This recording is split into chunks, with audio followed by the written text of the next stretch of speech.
चावल की मिलिंग को लेकर इस समय राइस मिलर्स चर्चा में हैं। इसके साथ ही कुछ अन्य मुद्दे भी हैं जो राइस मिलर्स को चर्चा में लेकर आए हैं। पंजाब के राइस मिलर्स एसोसिएशन के केंद्रीय मंत्री प्रहलाद जोशी से मुलाकात के बाद अब Andhra Pradesh rice millers association को लेकर खबर सामने आई है। दरअसल Andhra Pradesh rice millers association का कहना है कि मिलिंग इंडस्ट्री किसानों की भलाई और पब्लिक डिस्ट्रीब्यूशन सिस्टम के असरदार कामकाज के लिए बहुत जरूरी है। बता दें कि Andhra Pradesh rice millers association ने उन आरोपों को भी खारिज कर दिया है जिसमें कहा गया था कि मिलर्स को कमीशन देने के लिए मजबूर किया गया था। एसोसिएशन के अध्यक्ष गुम्माडी वेंकटेश्वर राव और सेक्रेटरी वल्लूरी सूर्य प्रकाश राव ने आरोपों को बेबुनियाद बताते हुए कहा कि ये आरोप राजनीतिक फायदे और अपने फायदे के लिए लगाए गए हैं। उन्होंने मीडिया से गुजारिश की कि ऐसी खबरें प्रकाशित करने से पहले कृपया वे एसोसिएशन का पक्ष भी सुन ले। उनका कहना है कि ऐसी खबरें राइस सेक्टर की साख को नुकसान पहुंचाने का काम करती हैं।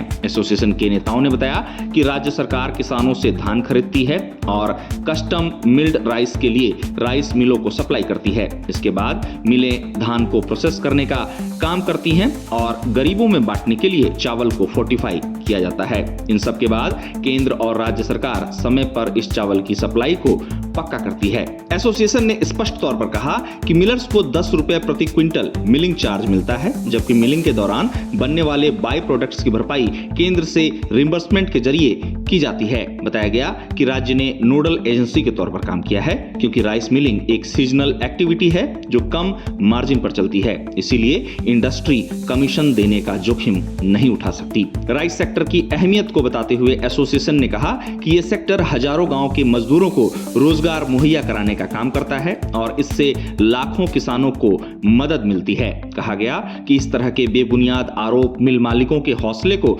तोड़ने का काम करते हैं और पीडीएस सप्लाई नकारात्मक रूप से प्रभावित होती है। साथ ही इससे किसानों और गांव की रोजी रोटी पर असर पड़ता है। गौरतलब है कि Andhra Pradesh rice millers association Andhra Pradesh में धान खरीद, सीएमआर और पीडीएस के लिए चावल की आपूर्ति का प्रबंधन करने वाला एक महत्वपूर्ण निकाय है।